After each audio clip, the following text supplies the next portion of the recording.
तो चलिए स्टार्ट करते हैं आज का लेक्चर। आज ये लेक्चर नंबर 1 है। लेक्चर नंबर 0 टर्मक्स पे पाइथन को कैसे इंस्टॉल करें ये हम लोगों ने देख लिया है और उसका वीडियो हमने ऑलरेडी अपलोड कर दिया है। अब ये लेक्चर नंबर 1 है जिसमें हम लोग सीखेंगे कि पाइथन के बेसिक्स क्या क्या हैं। ठीक है, सारा तो एक दिन में नहीं होगा बट स्टिल हम लोग थोड़ा बहुत तो सीख ही लेंगे। ठीक है, तो चलिए स्टार्ट करते हैं। तो मैं स्क्रीन को जूम कर देता हूं और आपको अगर टर्मक्स ओपन हो गया है तो वहां पर आपको लिखना है, ठीक है, पाइथन और फिर एंटर करना है। अब आपका पाइथन स्टार्ट हो गया। पाइथन प्रोग्रामिंग बाकी प्रोग्राम के कंपैरिजन में सबसे आसान है। ठीक है, यहाँ पर आप डायरेक्ट शेल में लिख सकते हो। जैसे फॉर एग्ज़ाम्पल मुझे कुछ नहीं करना, 2+2 अगर कराना है तो मैं लिख के भेज दूंगा 2+2 और इंटर करूँगा तो दे देगा 4। ठीक है, अगर मुझे केवल 2 पे काम करना है, 2+2 पे भी नहीं करना, केवल 2 पे करना है, मैं इंटर करूँ तो 2। ठीक है, तो खुद पे भी वर्क कर सकते हैं। ठीक है, दूसरों के साथ भी वर्क कर सकते हैं। ऐसा भी इस पाइथन में हो सकता है। 2 × 3 करना है तो 2 × 3 कर लेते हैं, आ जाएगा 6। ठीक, 2/4। अब यहाँ पे देखते हैं आंसर क्या आता है, 0.5। इसका मतलब ये है कि पाइथन जो है डेसिमल में, यानी कि अगर प्रोग्रामिंग लैंग्वेज में बोले तो फ्लोट वैल्यू पे भी वर्क करता है।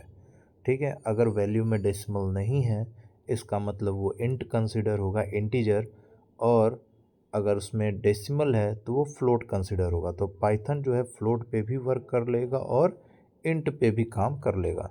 अच्छा, मान लीजिए 1 को, जैसे कि बहुत ही बेसिक्स है, 1/3, तो क्या आंसर आएगा, 0.333333। ठीक है, तो पाइथन आपको क्या कर रहा है, फ्लोट पे भी काम करके दे रहा है। अच्छा, एक और होता है प्रोग्रामिंग में, सबसे इम्पोर्टेंट है, उसे कहते हैं स्ट्रिंग। स्ट्रिंग क्या होता है, सिंगल कोट जो होता है उसके अंदर आप कुछ भी लिखते हो या कुछ नहीं भी लिखते हो, ठीक है, उसी को हम लोग क्या कहते हैं, स्ट्रिंग। तो स्ट्रिंग क्या होता है, सिंगल कोट के अंदर जो कुछ भी हम लोग लिखेंगे वो क्या कहलाएगा, स्ट्रिंग कहलाएगा। और हम लोग स्ट्रिंग पे भी ऑपरेशन कर सकते हैं, क्या, मैथमेटिकल ऑपरेशन। जैसे फॉर एग्जांपल मैं लिखता हूँ हेलो और यहाँ पर हेलो लिख लिया और स्ट्रिंग बनाना है तो यहाँ पे हम क्या करेंगे, कोट के अंदर लिखेंगे उसको, सिंगल कोट के, और यहाँ पर मैं लिख देता हूँ हेलो वर्ल्ड, और इसे भी स्ट्रिंग बनाना है तो यहाँ पर हमने क्या किया, सिंगल कोट के अंदर लिख दिया। अब एंटर प्रेस करते हैं तो आंसर हमारा क्या रहा है, तो 2 स्ट्रिंग जो हैं उनको ये क्या कर रहा है, ऐड कर रहा है, यानी कि यहाँ पर कॉन्केटिनेशन कर रहा है। ठीक है, तो यहाँ पर कॉन्केटिनेट होकर हमें फाइनल आंसर क्या मिलता है, हेलो वर्ल्ड। अब नेक्स्ट हम लोग देखते हैं कि अगला हमारा क्या है। तो नेक्स्ट हम लोग यहाँ पर देखते हैं कि क्या ये माइनस करेगा, तो नहीं, माइनस परफॉर्म नहीं करता है स्ट्रिंग में, प्लस परफॉर्म करता है और मल्टीप्लाई परफॉर्म करता है। फिर भी एक बार माइनस भी करके देख लेते हैं। यहाँ पर हेलो और ये हो गया वर्ड, ठीक है, और यहाँ पे जब हम इसको एंटर प्रेस करेंगे तो एरर आएगा, क्योंकि हम प्लस कर सकते हैं और क्या कर सकते हैं, और मल्टीप्लाई कर सकते हैं। मल्टीप्लाई का देखते हैं क्या रिज़ल्ट आएगा। तो मल्टीप्लाई में क्या होता है कि जो भी स्ट्रिंग होगा वो उतने टाइम रिपीट हो जाता है। जैसे हेलो और हेलो में मैं 3 का मल्टीप्लाई करूँ, 3 का मल्टीप्लाई करता हूँ तो देखिए हेलो कितनी बार आ गया, 3 बार हेलो आ गया, मल्टीप्लाई होके कितना बन गया, 3। 3 बार हेलो हो गया। ठीक है, अच्छा, डिवीज़न कर सकते हैं, नहीं, डिवीज़न नहीं कर सकते। तो आप जो है स्ट्रिंग पे क्या क्या परफॉर्म कर सकते हो, मैथमेटिकल ऑपरेशन, प्लस परफॉर्म कर सकते हो, और स्टार बोले तो मल्टीप्लाई। तो प्लस परफॉर्म करोगे तो क्या होगा, 2 अलग अलग स्ट्रिंग जो होंगे वो आपस में ऐड हो जाएंगे। अच्छा, मान लीजिए हमको लिखना है हेलो वर्ल्ड, लेकिन मैं सहारा लेना चाहता हूँ किसका, मैं सहारा लेना चाहता हूँ स्ट्रिंग का। ठीक है, और मैं चाहता हूँ बीच में स्पेस भी हो। आप अगर पिछला देखें यहाँ पर तो हेलो वर्ल्ड में स्पेस नहीं है। ठीक है, ये हेलो रहा, ये वर्ल्ड, और जो हमें फाइनल आंसर मिला है उसमें स्पेस नहीं है। लेकिन अगर मुझे स्पेस चाहिए तो हम क्या करेंगे, तो मैंने आपको स्ट्रिंग बताते समय एक बात बोली है कि स्ट्रिंग का मतलब सिंगल कोट के अंदर जो कुछ भी रहेगा या नहीं भी रहेगा तो उसे कहेंगे स्ट्रिंग। तो अगर मैं यहाँ पर सिंगल कोट लगाता हूँ, स्पेस देता हूँ और फिर सिंगल कोट क्लोज कर देता हूँ तो इसका मतलब यहाँ पर एक स्पेस बन गया है और वो कैसा फॉर्म हो गया, स्ट्रिंग के जैसा। ठीक है, अब यहाँ पर मैं लिख देता हूँ वर्ड, यहाँ क्या लिख देता हूँ, वर्ड। तो अब आप देखोगे तो यहाँ पर क्या आ जाएगा, हेलो वर्ल्ड। ठीक है, तो हमारे पास एक स्ट्रिंग आ गया जिसका क्या नाम है, हेलो वर्ल्ड। हेलो वर्ल्ड पहले जब हमने किया था तो वहाँ पर स्पेस नहीं था।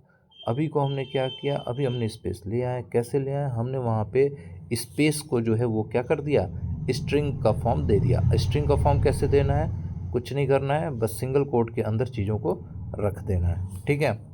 अच्छा, कौन कौन से मैथमेटिकल ऑपरेटर हैं जो कि पाइथन में परफॉर्म कर सकते हो। तो आप पाइथन में सबसे पहले तो आप जो सबसे ऊपर हम रखेंगे वो है हमारा एक्सपोनेंट।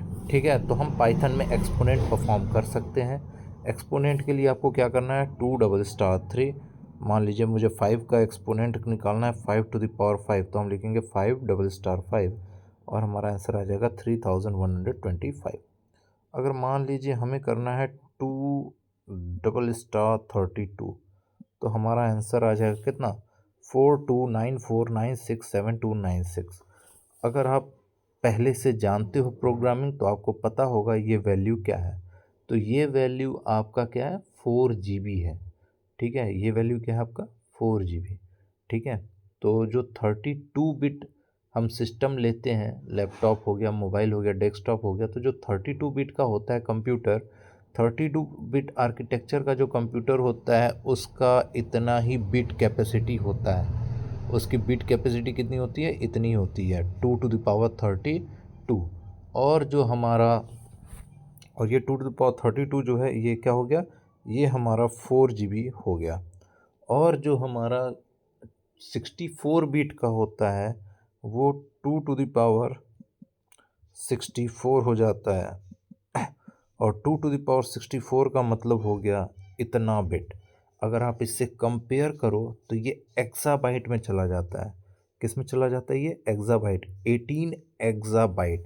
और ये अभी 4 GB में है। इसीलिए 32 बिट वाला जो कंप्यूटर होता है उसके रैम की मैक्सिमम कैपेसिटी 4 GB है, वो उसके ऊपर ले ही नहीं पाएगा। वहीं अगर हम बात करें 62 और 64 बिट की, तो 64 बिट वाला जो सिस्टम होगा उसके रैम की कैपेसिटी होगी 18 एक्साबाइट। ठीक है, तो यहाँ पर हमने सीखा क्या, हमने यहाँ पर सीखा कि हम लोग कौन कौन से मैथमेटिकल ऑपरेशन परफॉर्म करेंगे। ठीक है, तो हमने यहाँ पर देखा एक्सपोनेंट कर सकते हैं, एडिशन कर सकते हैं, सब्ट्रैक्शन कर सकते हैं, मल्टीप्लिकेशन कर सकते हैं, डिवीज़न कर सकते हैं। दो और मैथमेटिकल ऑपरेशन हैं उनको भी हम देख लेते हैं। उससे पहले अभी और थोड़ा सा डिस्कस ये कर लें कि और हमने क्या देखा। तो हमने देखा स्ट्रिंग का फॉर्मेशन कैसे होगा, स्ट्रिंग को हम ऐड कर सकते हैं, स्ट्रिंग को मल्टीप्लाई कर सकते हैं, स्ट्रिंग को हम लोग माइनस या फिर डिवीज़न नहीं कर सकते। ठीक है, और यहाँ पर हमने बात ही बात और एग्ज़ाम्पल से ये भी जाना कि 32 बिट कंप्यूटर और 64 बिट कंप्यूटर में क्या डिफरेंस है। अब आगे बढ़ते हैं मैथमेटिकल ऑपरेशन में। तो दो और मैथमेटिकल ऑपरेशन आते हैं, एक आता है आपका एक आता है मॉड्यूलस और एक आ जाता है आपका इंटीजर डिवीजन। मॉड्यूलस क्या होता है, जैसे फॉर एग्ज़ाम्पल मैं लिखता हूँ 22 और इसको मैं डिवाइड करूँ 3 से, तो हमारे पास डेसिमल में आंसर आएगा। लेकिन अगर मैं डेसिमल में आंसर ना जानने की जगह मैं ये जानना चाहूँ कि रिमाइंडर कितना आएगा, तो मैं यहाँ लिखूँगा 22 और यहाँ पे लगा दूँगा परसेंटेज का सिंबल यानी मॉड्यूलस। और जब मैं इसको डिवाइड करूँगा तो यहाँ पे आएगा 1, यानी कि 22 को जब हम 3 से डिवाइड करेंगे तो रिमाइंडर कितना आएगा, 1। तो जब हम मॉड्यूलस ऑपरेटर परफॉर्म करते हैं तो हमें आंसर में क्या मिलता है, हमें आउटपुट में रिमाइंडर मिलता है। ठीक है। अच्छा, और कौन सा बचता है हमारे पास, तो एक और आता है जिसको हम कहते हैं इंटीजर डिवीज़न। इंटीजर डिवीज़न क्या है, जैसे फॉर एग्ज़ाम्पल अगर मैं 1 को डिवाइड करूं 10 से तो हमारा आंसर क्या आएगा, 0.1। लेकिन अगर मैं 1 को डबल स्लैश लगा दूं यानी कि डबल डिवीज़न जैसा कुछ कर दूं और फिर एंटर प्रेस करूं तो आंसर आता है 0। अच्छा, मैं 9 को अगर यही ले करके डबल डिविज़न 10 से करूँ तो भी आंसर 0 आएगा। ठीक है, तो कहने का मतलब ये है कि जब हम डबल स्लैश यूज करते हैं तो वो कहलाता है इंटीजर डिवीज़न, और इंटीजर डिवीज़न हमेशा छोटा वाला इंटीजर वैल्यू एज आउटपुट देता है। देखिए, कोई भी अगर हमारे पास डेसिमल में आंसर आएगा तो वो डेसिमल जो होगा वो दो इंटीजर के बीच का वैल्यू होगा। ठीक है, जो डेसिमल आंसर होगा वो क्या होगा, दो इंटीजर के बीच का वैल्यू। तो उसमें से एक इंटीजर बड़ा होगा, एक इंटीजर छोटा होगा। तो हमारा जो इंटीजर डिवीज़न है वो हमेशा आउटपुट में छोटे वाले इंटीजर का आंसर देगा। ठीक है, अच्छा, एक मैं करता हूँ ये माइनस में। अगर मैं -9 करूँ और फिर डबल स्लैश लगा दूँ 10, तो क्या आएगा, तो आंसर आया -1। आंसर -1 क्यों आया, क्योंकि देखिए यहाँ पर क्या बनेगा, -0.9। -0.9 में हमारे पास क्या आ गया, ये -1 और 0 के बीच का है। तो -1 और 0 में छोटा कौन है, -1। तो हमारा आउटपुट क्या आ गया, -1। तो होप कि आप इसे समझ गए होंगे। ठीक है, तो ये मैथमेटिकल ऑपरेशन है जिसको कि हम लोग पाइथन में परफॉर्म करते हैं। अच्छा, इन मैथमेटिकल ऑपरेशन का अपना ऑर्डर होता है। अब ये ऑर्डर जो होता है इसे हम लोग कहते हैं प्रेसिडेंस। क्या बोलते हैं, प्रेसिडेंस। तो अगर मान लो कि हमारे पास कुछ इस तरीके से एक्सप्रेशन लिख के आ जाए, 2 डिवाइड बाई 3 इंटू 3। अब आपसे पूछा जाए इसका आंसर क्या होगा, तो इसका आंसर क्या होगा करने से पहले अब आप ये सोचोगे कि इसको परफॉर्म कैसे करना है, पहले डिवाइड करें या पहले एक्सपोनेंट करें या पहले मल्टीप्लाई करें।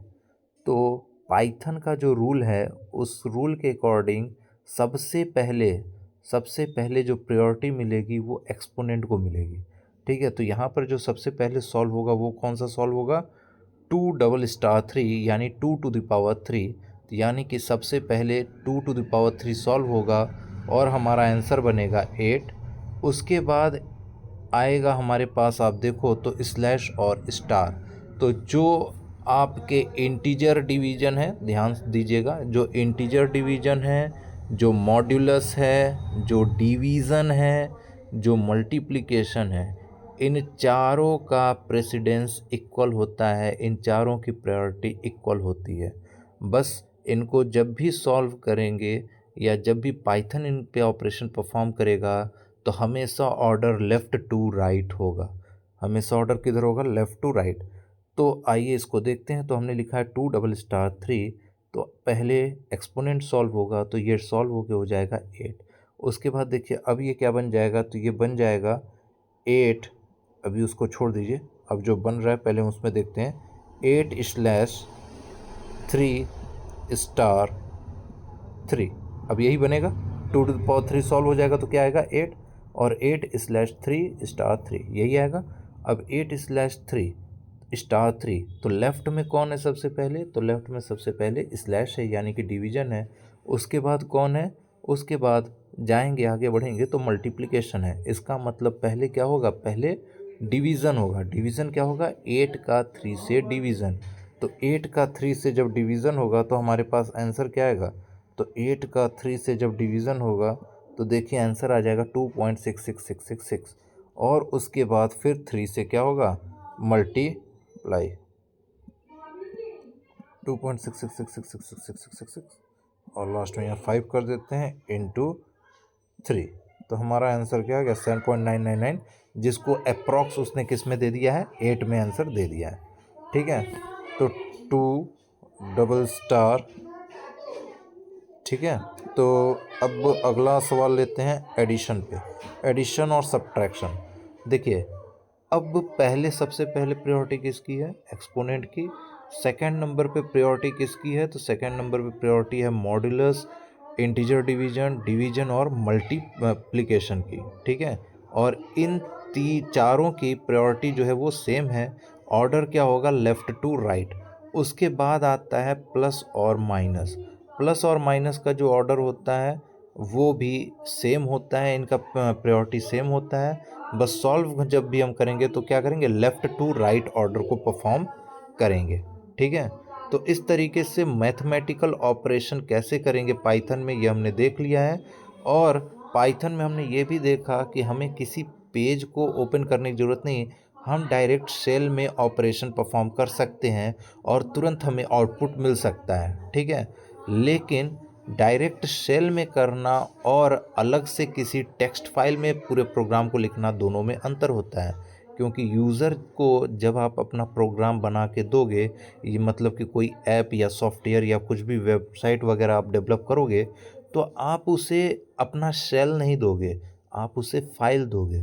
तो इसलिए प्रोग्राम जब भी पाइथन का हम लिखेंगे, तो हम लोग हमेशा फाइल में लिखेंगे, ठीक है। लेकिन लर्निंग के दौरान हम लोग इसे डायरेक्ट शेल में लर्न करेंगे। और जब लर्न करेंगे तो अभी हम पार्ट वाइज थोड़े थोड़े टुकड़ों में लर्न करेंगे। उसके बाद पूरा कंबाइन करके हम फिर उसके बाद फाइल में जा कर के अपना प्रोग्राम बनाएंगे और आउटपुट रन करेंगे, ठीक है। तो आज के लिए इतना ही, बाकी देखते हैं नेक्स्ट लेक्चर में। Thank you, have a great day.